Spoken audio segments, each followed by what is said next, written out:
trusted my wife with all my properties, but 6 months later, she sold everything and disappeared. Story time. I'm a 33-year-old man, and I made the worst mistake of my life by trusting my wife with everything that I have. Or let me say had, because I don't have them anymore. Years ago, I married my wife Zainab, and when we married, I was doing so well. I owned 2 rental houses, that serviced apartments, a logistics company, and a plot of land. I wouldn't want to say a plot, more like an acre that I was planning on developing for rental as well. When I met Zainab, she did not have much at all. But I didn't care. I just loved her. I felt like if I marry her, she's automatically going to be on my level. Like I can bring her up to my standards. About a year after we got married, I started to put things in Zainab's name little by little because I wanted her to also feel like she was a part of this. I wanted her to have ownership. It started with small things, and later on she started to, suggest like, babe, why don't you just put this car in my name since I'm the one that is driving it out? Yes, I gave her a car, but the car was in my name. It was part of the cars that I owned before I got married to her. After that, we continued moving on now. Then sometimes last year, after the whole announcement of the tax thingy, Zainab came again and she was like, babe, why don't you put this rental house, one of my rental houses, my service apartment, in my name so that, we can like split taxes. I can help you manage it well, and I can also be a part of the taxpayers or whatever.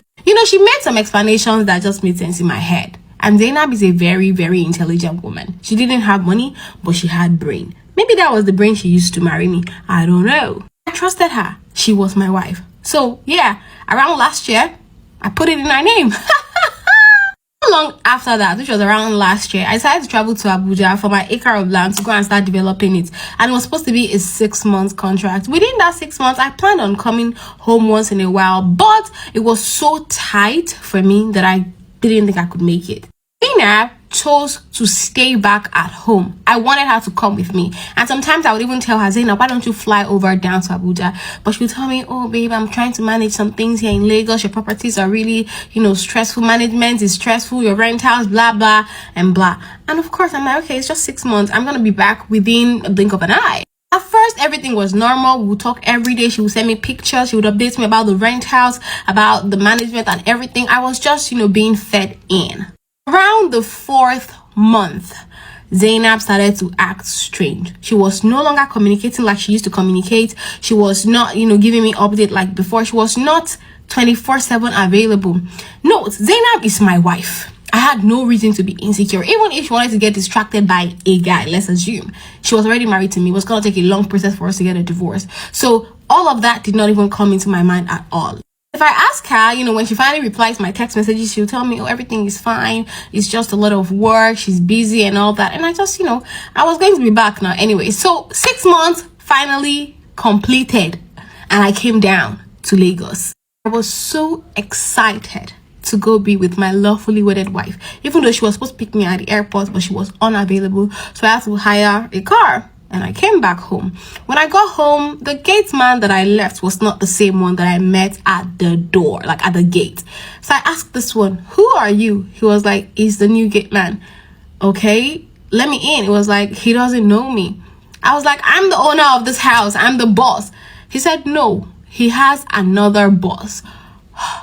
And the other boss is the person that's actually, employed him. I started to act like I was crazy. I started to dial Zainab's number. I was calling her. She wasn't picking my calls. I was starting to create a scene because this was crazily weird. Then a man came out of the house. He was like, hello. I was like, yeah, hi, who are you? Why are you in my house?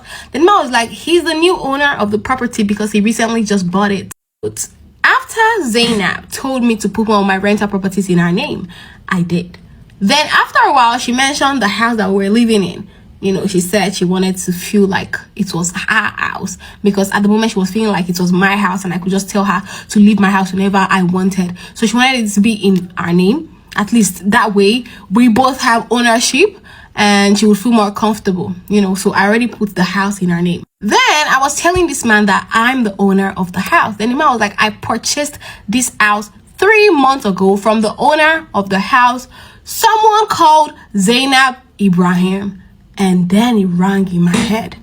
I am Mr. Ibrahim and Zainab is Zainab Ibrahim. I started to dial Zainab's number back and forth. It was switched off at this time. So you know what? I was like, okay, let me go to my other rental properties. At least I still have a service apartment that I can sleep.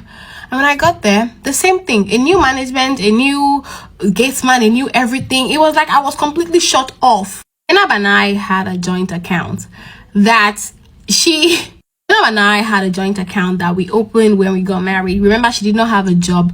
I was the one that was providing, and she wanted to feel financially secure. So I had to open the account, and it was her email address that we used. So she was the one that was getting the back and forth notification. So I tried to check this account through the bank app, of course, and I realized that the account was empty. 3 good weeks, I could not find Zainab. I wanted to go mad. That was when my friend sent me a picture. And I checked, and it was Zainab's wedding picture. And I recognized the man on the picture. It was the same man that claimed that he purchased my property from Zainab. That is the same man that Zainab was getting married to. The caption from the screenshot that my friend sent was, "Finally getting married to the love of my life after 10 years. 10 years will kill you, dear Zainab." I'd only known Zainab for 6 years. Married for 5, dated for 1. So this man had been in the picture before I came all along. 2 hours after I saw the wedding pictures, Zainab sent me text messages. "Thank you for helping us build our lives. I'm not looking for sympathy, and I don't want anyone to advise me. I just want to know which one is better between a kidnapper and a babalawo, because that is what I want to go for. Please let me know in the comment section." Oh, guy, if you go jail with this one with your body, your life don't spoil. Just leave Zainab alone. What do you guys think I said? So share your stories with me. Send an email to me at talktoperna@gmail.com.